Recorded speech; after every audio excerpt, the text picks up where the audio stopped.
안녕하세요. 코아 투더골드문 진행의 이정원입니다. 개인 소비 지출 물가 지수가 예상치와 부합을 했습니다만 근원 인플레이션이 예상보다 다소 높게 나왔습니다. 현재 비트코인 16.9K 구간 지나고 있는데 이 구간 계속해서 횡보할 것으로 보여지는데요. 우리 이런 상황 속에서 어떤 자세로 투자 전략 세워보면 좋을지 오늘 전문가님 모시고 얘기 나눠보도록 하겠습니다. 오늘은 코인가드님 모셔볼게요. 안녕하세요. 네, 안녕하세요. 네, 반갑습니다. 투더골드문 코인가드 전문가입니다.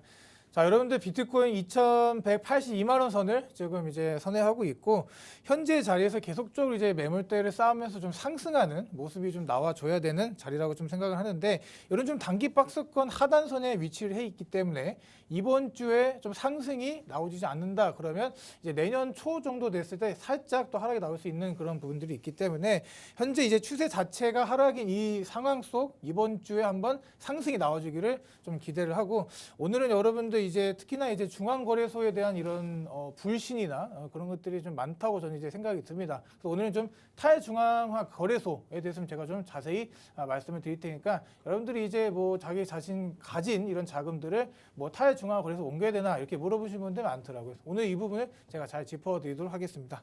네, 주말마다 우리가 사실 이유 없이 조금 흐르는 장이 연출이 되고 있습니다. 크리스마스도 있었는데 코인가드님 좀 주말 잘 보내셨나요? 네, 저 크리스마스 잘 네. 보냈고 이제 저는 싸이 콘서트에 다녀왔거든요. 와, 네, 진짜요? 되게 네. 재밌더라고요. 새벽 한 5시, 4시까지 이제 막 쉴 새 없이 이게 네. 놀고 왔는데 여러분들도 좀 크리스마스 잘 보내셨나요? 크리스마스? 네, 저도 크리스마스 잘 보냈습니다. 맛있는 거 먹고 네. 잘 보내셨을 것 같습니다.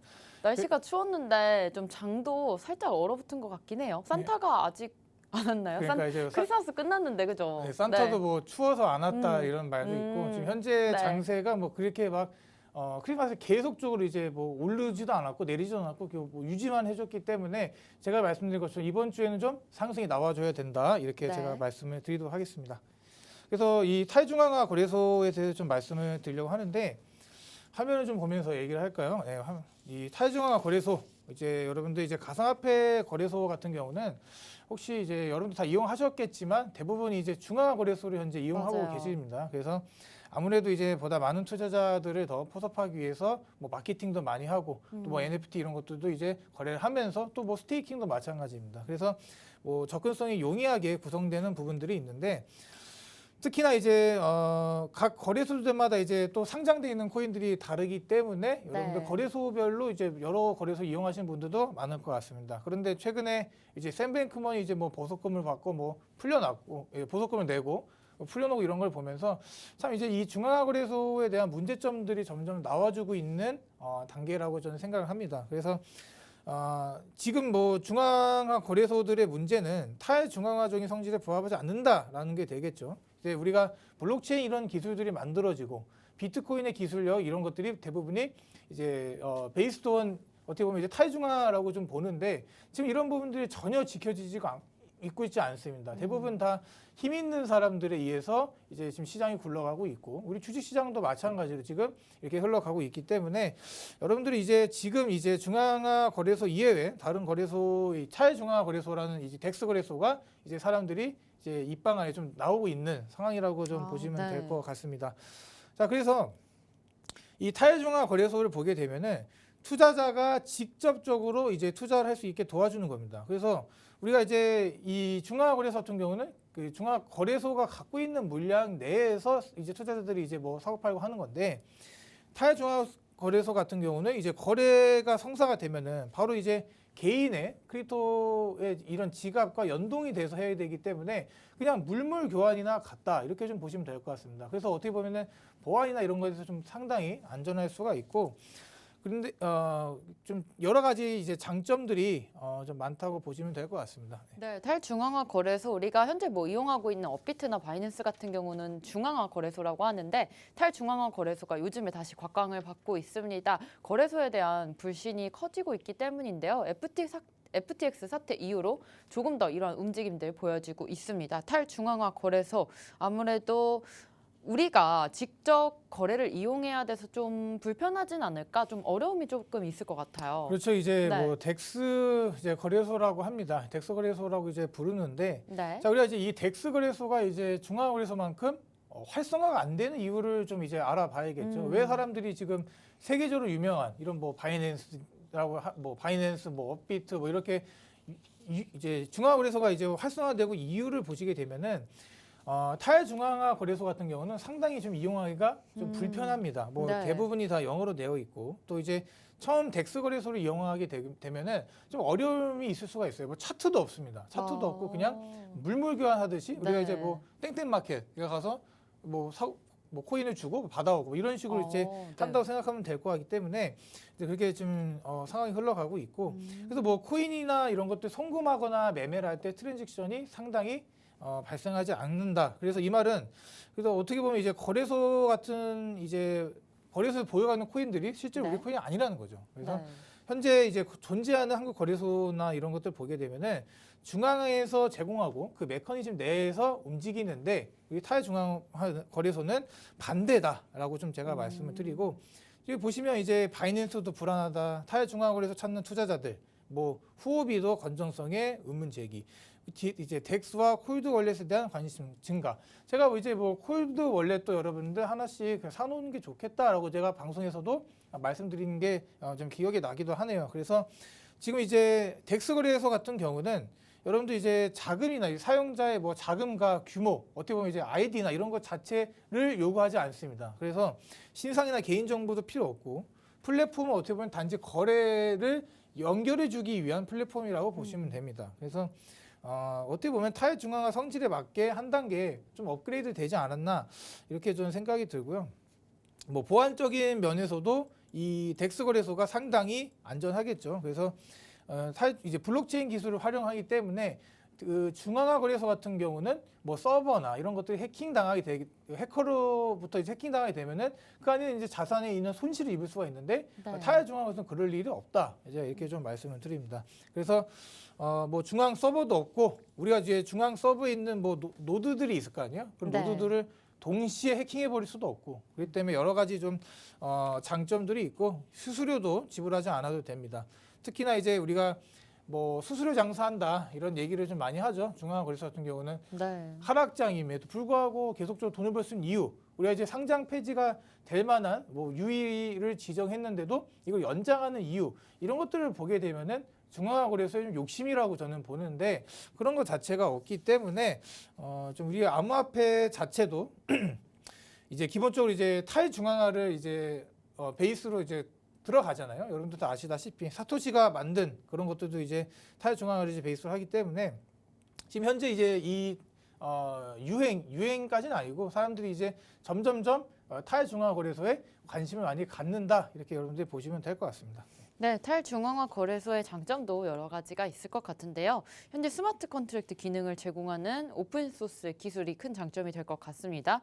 개인 간의 거래를 지원을 하고 있습니다. P2P 서비스이고요. 하지만 우리가 어떤 마켓에서 구매하는 것처럼 차트도 없이 그냥 개인 간의 거래이기 때문에 이런 것은 좀 단점으로 좀 볼 수가 있겠습니다. 비수탁형 거래소로 좀 분류가 되고요. 사용자가 개인 키를 보유할 수도 있다라고 합니다. 탈중앙화의 거래소 우리가 현재 지금 많이 각광받고 있어서 좀 알아보고 있는데 현재 이렇게 시스템이 어떻게 구성이 되나요? 거래소는? 네, 그렇죠. 이제 네. 뭐 말씀 주신 것처럼 대부분의 이제 이런 플랫폼이나 이런 것들이 이제 우리 일반적인 중앙화 거래소 조직 체계랑 완전히 다릅니다. 어떻게 보면은 이제 이런 인력들 이런 거 뭐 서버를 관리할 인력 뭐 이런 것들이 이제 필요가 없고요. 어떻게 보면은 이제 운영이나 이제 이런 데서 인력이 체계가 필요가 없고 거래 중개를 짜여진 프로그램이 다 진행하기 때문에 말씀 주신 스마트 컨트랙 기술이 좀 쓰여진다. 그래서 거래 합의 조건을 이제 구매자 또 판매자가 이제 합의 충족이 됐을 때 저절로 그 거래가 실현이 되는 이런 식으로 네. 이제 상황이 좀 벌어지기 때문에 여러분들 좀 이해가 안 가실 겁니다. 뭐 어떻게 이루어지는지도 어렵고 그렇기 때문에 이런 불편함 때문에 현재 이 덱스 거래소의 사용량이 많이 좀 저조한 편이고요.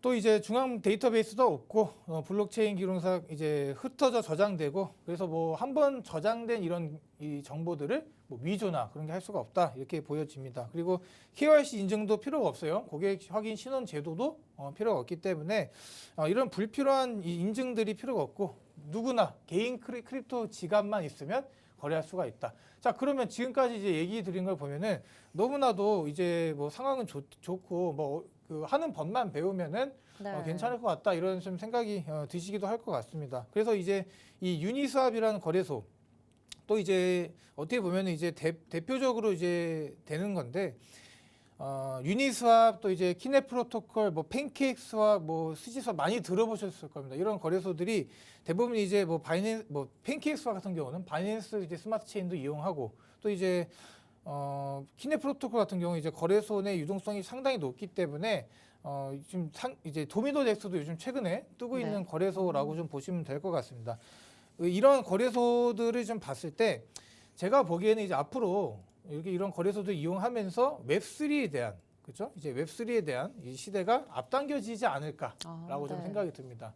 그래서 이 이용자들이 이제 중앙화 거래소의 이용도를 좀 줄이면서 자신의 이제 개인 키를 관리할 수 있는 상황들이 지금 이 앞에 있었던 뭐 루나테라부터 시작해서 중앙화된 거래소들의 문제가 하나씩 터지면서 그리고 또 그와 관련된 이제 암호화폐 기업들의 어떻게 보면 이제 파산이나 이런 것들이 이제 나오면서 만약에 내 자금을 빼낼 수 없으면 어떡하지 이런 불안감들이 지금 시장을 점점 발전시키고 있지 않나 오히려 전 역으로 이렇게 생각을 합니다. 그래서 이제 FTX 사건 이후에 주간 매출도 이제 5배에서 10배 정도 이제 지갑 업체들도 이제 계속적으로 매출이 늘어나고 있어요. 이렇게 개인들이 이제 가상자산 이제 시장이 있어서 개인들이 이런 지갑들을 다루는데 익숙해진다. 자, 그 말은 즉 앞으로 이런 이제 덱스 거래소나 앞으로 이제 탈중앙화로 가는 데 있어서 좀 좋은 좀 방향적으로 암호화폐 시장이 발전할 수 있지 않을까 제가 이렇게 좀 생각을 합니다.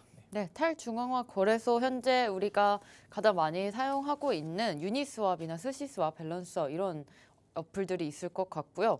지금 거래소 자체에서는 개인 키를 좀 기억하고 있어야 된다는 단점이 약간은 있지만 지금 현재 중앙화 거래소에 대한 신뢰가 무너진 점에 비롯해서 지금으로서는 탈중앙화 거래소가 수익적으로도 좀 많이 늘어난 편도 있고요. 여러분들이 많이 사용을 하시고 있는 것 같습니다.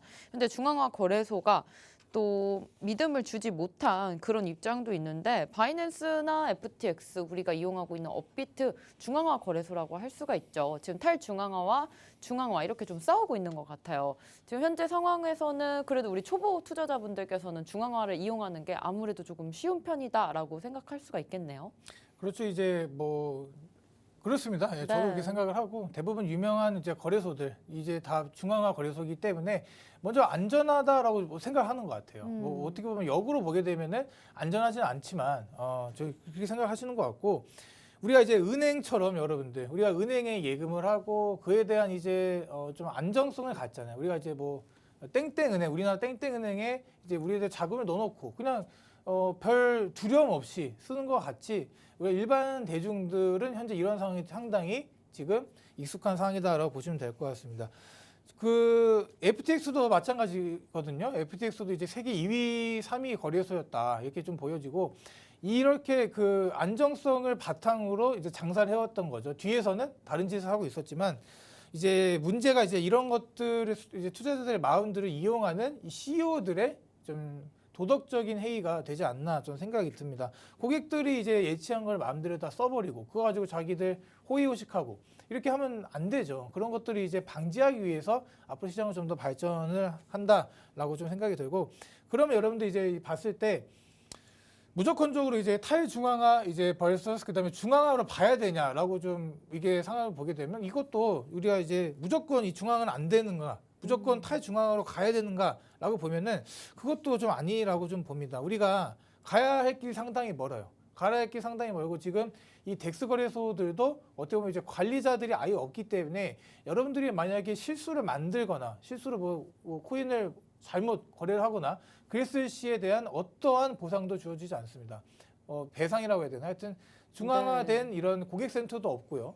아무것도 없기 때문에 여러분들이 만약에 실수를 만들어내는 그 모든 실수는 다 여러분들의 것이다라고 좀 생각이 들고 개인이 잘 관리를 해야 됩니다. 지갑도 마찬가지고 이제 우리가 콜드홀에서 샀는데 이제 뭐 이 콜드홀에서 잊어버렸어요. 그러면 어느 부분에서는 또 이제 그 자산에 대한 손실이 있는 부분이 아니겠습니까? 그런 것도 이제 똑같고 지금부터 이제 제가 이제 오늘 이걸 말씀드린 이유도 앞으로 이제 스마트 컨트리 운영하는 이런 플랫폼들이 점점 이제 좀 더 이제 부상을 하면서 여러분들 이제 개인의 자산을 개인이 관리해야 되는 시대가 올 겁니다. 앞으로 이제 계속적으로 뭐 은행에 가서 이제 전화로 하는 이제 은행에 누가 좀 전화를 해요. 전화 사람 별로 없잖아요. 다 어플로 하지. 그런 것들처럼 이제 한 단계 더 발전을 해서 여러분들의 자산은 여러분들의 개인 지갑, 온라인 지갑이나 이런 것들에 좀 해야 된다라고 생각이 들고 지금 이제 탈중앙화 이런 부분에서 계속적인 좋은 점만 좀 제가 말씀을 드렸는데 또 이제 비효율성을 좀 우리가 안 따져볼 수가 없어요. 우리가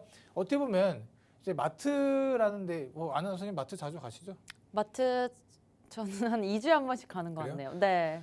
대부분 자주 이제 뭐 가세요? 시켜 먹거나 이제 네, 그러잖아요. 맞아요. 시켜 요즘에는. 배달하고 그러잖아요. 그런 거랑 비슷해요. 우리가 이제 이런 중앙화된 이제 마트 이런 것들을 봤을 때 예를 들어서 뭐 땡땡 마트를 가서 여러분들이 필요한 식자재를 삽니다. 식자재를 사는데 그렇게 하면 상당히 쉽잖아요. 왜? 다 준비가 돼 있으니까. 네. 신선하게 뭐 어디서 공수를 해와서 마트에 진열을 해놓고 그런 부분을 우리가 이제 손쉽게 구매를 해서 우리가 이제 소비를 할 수가 있는 게 이제 중앙의 장점인데 여러분들 만약에 집에서 상추나 이런 것들 직접 길러가지고 그 기른 상추를 옆집 사람과 뭐 칫솔하고 교환한다 생각해 보세요. 이렇게 지금 상황이 지금 가는 게 어떻게 보면 이제 탈중앙의 비효율적이라고 좀 볼 수가 있는 겁니다.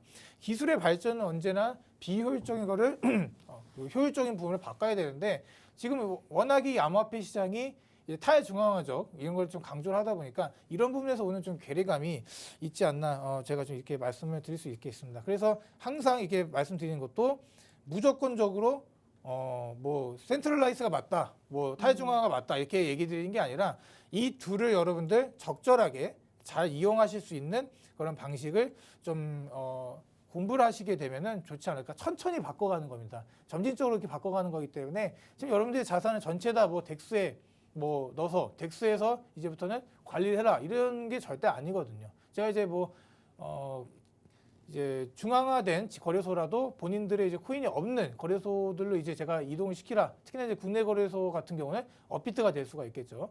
그렇게 업비트 같은 경우 이제 옮겨서 여러분들의 자산을 좀 분배시켜라. 개인 지갑에도 좀 넣고 이제 뭐 이게 중앙에서 넣고 이렇게 좀 분배시켜라라고 말한 것처럼 여러분들 이렇게 천천히 좀 바꿔 나가시면 되지 않을까 이렇게 제가 말씀을 드리도록 하겠습니다. 네, 일부에서 탈중앙화 거래소와 중앙화 거래소에 대해서 얘기 나눠봤습니다. 중앙화 거래소는 지금 현재 우리가 많이들 이용하고 있는 거래소라고 생각하시면 좋을 것 같습니다. 하지만 우리가 자산에 접근이 가능하기 때문에 FTX 사건처럼 이렇게 불순한 의도가 가지고 좀 이렇게 파산을 하는 거래소들도 많기 때문에 이러한 부분은 좀 위험한 것 같습니다. 현재 중앙화가 낮다, 탈중앙화가 낮다 이런 것들을 얘기하려고 오늘 물어본 것보다는 지금 현재 시장에서 우리가 어떻게 좀 똑똑하게 투자를 해봐야 될지 차원에서 좀 탈중앙화 거래소와 중앙화 거래소에 대해서 얘기 나눠봤고요. 우리 그 다음으로는 금투세도 2년 정도 유예가 되면서 우리 암호화폐 과세 법안도 2년 유예가 됐습니다. 벌써 3차례나 연기가 됐다고 하는데 아무래도 투자자에 대한 보호가 확실하게 없는 상태에서 세금부터 걷기에는 사실 무리가 좀 있어 보입니다. 이 부분 좀 가드님 어떻게 보시나요? 그래서 참 뭐 다행이죠. 네. 뭐 당연한 건데 다행이라고 맞아요. 말하는 게 좀 어이가 없긴 한데 자 일단은 2023년에 대한 이제 코인 과세에 대한 얘기가 상당히 많았습니다. 그래서 당장 내년부터 코인을 과세를 한다 이런 얘기가 나오는 만큼 이제 상황이 이렇게 좀 좋게 흘러가지는 않았었는데 일단 2년 늦추기로 합의가 됐어요. 합의가 확실히 됐고 이제 2025년부터 이제 될 가능성이 높은데 대부분 이제 2023년부터 만약에 시행하더라도 여러분들 지금 투자하고 계신 계좌 열어보시게 되면은 대부분의 지금 수익률이 마이너스일 겁니다. 그래서 뭐 선물 투자를 해서 수익이 났다라고 하는 부분들도 지금 다 어디에 있죠? 해외 거래소에 있습니다. 그렇기 때문에 그런 부분들을 지금 굳이 무리를 해서 과세를 하는데 여러분들 뭐 얻을 게 없어요. 얻을 게 없기 때문에 정부에서도 지금 어쩔 수 없는 선택을 내리지 않았나 이렇게 생각이 듭니다. 결국 여러분들 지금 국내 거래소에서 뭐 거래가 되는 그 부분만 이제 우리가 뭐 예를 들어서 세수 창출을 한다 해서 하게 되면은 여러분들 이런 유동성들은 다 해외로 빠져나가게 됩니다. 그래서 결국에는 해외 여러 서비스들, 여러 거래소들에 들어가 있는 그것들을 수익이 나왔을 때 어떻게 우리가 과세를 해야 될지가 이제 숙제인데 그런 것들을 이제 증명을 해줄 주체가 없는 건 사실이에요. 그래서 여러분들 만약에 에어드랍 받은 거는 뭐 어떻게 할 겁니까? 에어드랍 받은 거를 해외에서 거래소 사고 있는 코인인데 네. 에어드랍 받았어요. 그 에어드랍 받은 코인을 뭐 세금을 내라고 하면 여러분들 이거 받아들일 수 있습니까? 못 안 되죠. 받아들이죠. 네. 그래서 대부분의 이제 2025년이 되기 전에 한번 이제 현금화를 많이 하지 않을까라고 좀 생각이 들고, 이런 문제들을 어떻게 좀 해결해 나갈지 전혀 방침이 나와 있지 않기 때문에 네. 2년이나 되는 시간을 조금 미뤄둔 것 같아요. 그래서 뭐 소득이 있는 곳에는 여러분들 과세가 있는 건 저는 맞다고 봅니다. 근데 투자자 보호가 없는 과세, 그냥 뭐 어떻게 보면 이제 탁상 행정책이라고 좀 그런 게 부분들이 보여지는 거죠. 네. 그런 과정들을 이유 없이 이제 과세를 해야 되는 것도 사실 큰 문제가 더 발생할 수 있었는데 다행히 지금 양 당에서 이제 합의를 한 것 같습니다. 그래서 제가 보기에는 이제 그냥 뭐 정치인들의 어떻게 보면 이제 표심을 얻기 위한 좀 상황이라고 좀 보여집니다. 굳이 여기서 과세를 해서 여러분들을 뭐 안 좋게 만들 필요는 없다라고 생각이 들고요. 그래서 이제 소득세 법이나 이런 것들을 보더라도 가상자산을 양도하거나 대환하면서 발생한 소득을 가상자산 소득이라고 이제 이게 나와 있죠. 이런 부분들을 이제 뭐 어떻게 보면은 월 이제 250만 원 이하까지는 네. 이제 어떻게 보면 세금을 납부할 세금이 없고 그 이후로 갔을 때 이제 20% 정도의 세금을 낸다라고 제가 저번 방송 좀 꽤 된 것 같은데 이제 이렇게 말씀을 드렸기 때문에 세율이 뭐 20%다 이런 것들이 뭐 지금은 중요한 게 아니기 때문에 일단 이렇게 보시면 될 것 같고, 일단은 제가 보기에는 법이 완벽하게 이제 마련되지 않았고, 두 번째는 어떻게 보면은 자금의 이탈 이런 것들이 우려가 됩니다. 이제 해외로 국내 거래할 수 있는 이런 유동성들이 해외로 좀 빠져나갈 수도 있기 때문에 이런 부분도 잘 한번 어떻게 머리를 잘 짜보시길 좀 정부 측에 좀 제가 말씀을 드리는 거고, 또 어떻게 보면 이제 코인 투자의 연령대를 보게 되면은 대부분이 청년층이에요. 뭐 노년층보다도 확실히 청년층들이 많기 때문에 청년층들을 특히나 이제 많은 세수를 거둘 수가 있겠다. 그래서 그런 부분들이 어떻게 보면 이제 경제적 약자라고 봐야겠죠. 우리가 보통 20, 30, 40, 50대를 보게 되면은 경제적으로 이제 약자인 부분들이 뭐 20, 30대일 수밖에 없잖아요. 그런 부분들도 한번 잘 고려를 해보실 필요가 있다. 자, 이렇게 좀 말씀을 드리도록 하겠습니다. 네, 비트코인 과세에 대한 유예가 한 차례 더 시행이 됐습니다. 업권법이라고 하는 가상자산 관련법이 없고 또 과세 시스템이 아직 미비하다는 판단이었습니다. 현재 2021년부터 원래 10월에 시작하려던 가상자산 과세를 계속해서 한 3차례 정도 미뤄왔던 것 같고요. 아직 보호제도가 부진한 상황 속에서 과세를 추진한다는 것은 부적절하다라는 취지에서 지금 현재 이루어졌습니다. 코인도 금투세와 같이 2년 정도 유예가 되면서 투자자분들이 잠깐 한숨을 놓을 수 있는 계기가 된 것 같습니다. 우리 그 다음으로는 베네수엘라 화폐에 대해서 얘기를 해볼 건데요. 현재 볼리바르 달러 정말 아무런 가치가 없어졌다고 합니다. 그 암호화폐에 대해서 페트로라는 것을 만들어내면서 어떻게 좀 발전을 다시 해볼까, 다시금 일어설 수 있을까라고 생각했는데 베네수엘라 지금 현재 상황 어떤가요? 좀 말씀 주신 것처럼 이제 뭐 페트로라는 암호화폐도 이제 만들고 베네수엘라도 뭐 노력을 안 한 건 아니지만 굉장히 지금 잘못된 정책으로 가다가 지금 이렇게 네. 뭐 완전 부유한 나라에서 이렇게 지금 이런 추락이었습니다. 우리나라랑 완전 반대죠. 우리 이렇게 가난했던 나라가 급상승한 거랑 베네수엘라 부유했던 나라가 이게 급하락하는 이런 문제가 어떻게 보면 이제 정치적인 문제이지 않았을까로 좀 생각이 들고요. 지금 뭐 학교 교사가 한 달치 월급으로 살 수 있는 게 계란 12개랑 이제 치즈 한 900g 정도 된다고 합니다. 그래서 생닭 한 마리도 사는데 이런 돈을 가져가야 되고 뭐 휴지도 마찬가지로 엄청난 하이퍼 인플레이션이 일어났기 때문에 지금 현재 이 암호화폐로 이 달러 지배하에서 지금 벗어나려는 노력을 하고 있습니다. 그래서 지금 이런 부분들이 좀 잘 해결이 좀 됐으면 좋겠고, 암호화폐 정도로 올 수밖에 없어요. 얘네들은 아무런 선택지가 없습니다. 그래서 이렇게 점점 이제 암호화폐 쪽으로 이제 가난한 나라일수록 이제 많이 눈독을 들이고 있다. 그렇기 때문에 이 시장이 뭐 이런 나라들 때문에 시장이 상승한다라고 말씀드리는 게 아니라 점점 이런 범위들이 넓어질 거예요. 그래서 베네수엘라 말고도 어떻게 보면 엘살바도르도 마찬가지죠. 엘살바도르도 이제 법정 통화로 이제 최초로 이제 진행을 했고, 뭐 서비스업 비트코인으로 세금 납부도 가능하게 만들어 놓은 나라입니다. 그래서 이 정기적으로 비트코인을 계속적으로 매집하고 있는 이제 엘살바도르도 현재 지금 비트코인 가격이 내려갔기 때문에 지금 뭐 대통령을 향한 비난이나 이런 것들이 커지고 있긴 하지만 그런 부분 뭐 비트코인 시티도 이제 만든 만큼 이제 여러 움직임들은 변하고 있고 여기 보시면 이제 브라질도 마찬가지입니다. 브라질도 결제 합법화 이제 진행이 되고 있고 또 이제 유럽에서도 이제 지자체가 가상화폐를 이제 추진하는 움직임 볼 수가 있습니다. 이제 뭐 스위스도 마찬가지죠. 스위스도 뭐 작은 마을에서도 맥도날드에서 이제 비트코인으로 결제할 수 있게 만드는 그 방식을 하고 있기 때문에 여러 가지로 이제 암호화폐에 대한 유통을 앞으로 계속적으로 가속화가 될 겁니다. 이제 이런 가난한 나라부터 시작돼서 이제 점차 이제 올라올 것이고 그런 부분들이 지금 시장은 어려워도 이제 장기적으로 보게 되면은 좀 좋은 방향으로 이루어지지 않을까라고 생각이 듭니다. 여기도 보시게 되면은 국가별 암호화폐 규제를 하는 데 있어서 대부분의 나라들이 합법, 그리고 일부 규제, 이제 금지를 하는 나라들이 별로 없단 말이에요. 이게 금지를 하는 나라들도 이제 중국이라고 해서 뭐 계속적으로 금지할까요?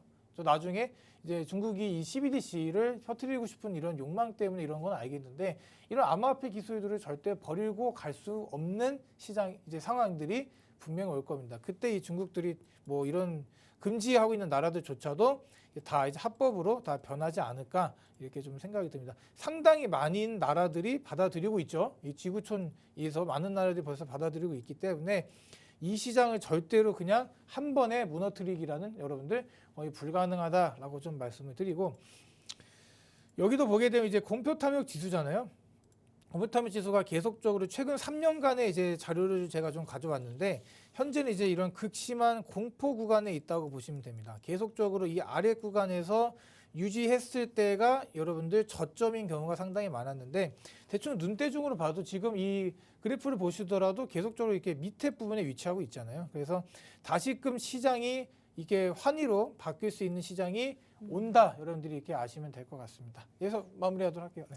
네, 지금 현재 국가별 암호화폐 상황도 살펴봤습니다. 베네수엘라가 현재 페트로를 사용을 하면서 좀 탈피하려는 국가적인 재난, 그런 경제 위기를 탈피하려는 모습이 보이고 있고요. 지금 브라질로서는 암호화폐도 또 결제 수단으로 합법화를 진행을 했습니다. 현재 브라질 대통령의 암호화폐 결제 허용하는 법안에 서명을 한 것으로 보여집니다.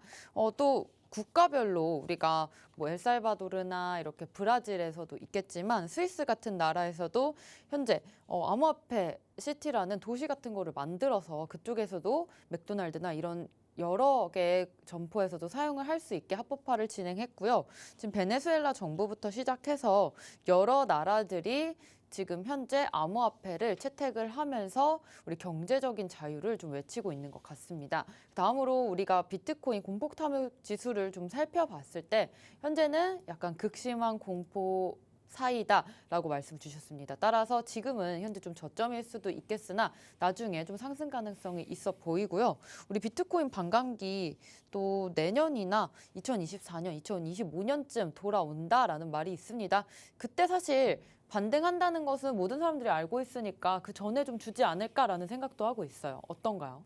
반감기도 네. 보면은 뭐 간단하죠. 이렇게 딱딱딱 나와 있고 언제가 반감기다. 2024년이 반감기이기 때문에 항상 이제 통상 이제 이뤄왔던 반감기가 나오고 1년 뒤에 큰 상승이 있을 것이다. 여러분들 이건 다 예측할 수가 있는 겁니다. 그런데 지금 여러분들 중요한 게 뭐냐면 이 반감기에 대한 사이클이 뭐 깨졌다 이렇게 얘기하시는 분들이 있는데 뭐 그렇게 뭐 깨진 것도 아닙니다. 어떻게 보면 계속적으로 이어지고 있고 앞으로 이 반감기가 계속적으로 이어짐으로써 비트코인에 대한 가격 상승을 필요 충분 조건이지 않을까라고 생각이 듭니다. 그래서 무조건적으로 이제 다음 반감기를 기다리자. 그래서 내년은 아무래도 어렵지 않을까 이렇게 얘기 드리는 게 아니라 여러분들 이러한 변수들은 언제든지 나올 수가 있어요. 우리가 이제 코로나가 터진 이 변수 이런 것들처럼 돈이 갑자기 다시 유동적으로 풀리게 되는 순간이 올 겁니다. 그때가 제가 보기에는 반감기라 좀 맞아떨어지지 않을까 이렇게 생각이 들고요.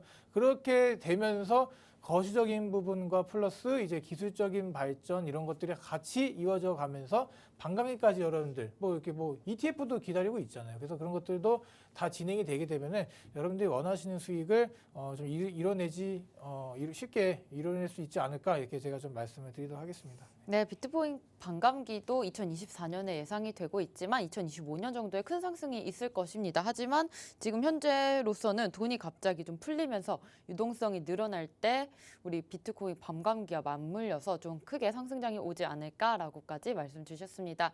우리 1부에서는 탈중앙화 거래소와 또 중앙화 거래소에 대해서 얘기 나눠봤고요. 여러 가지 코인 이슈들에 대해서 같이 살펴봤습니다. 저희는 잠시 후에 2부로 돌아오겠습니다.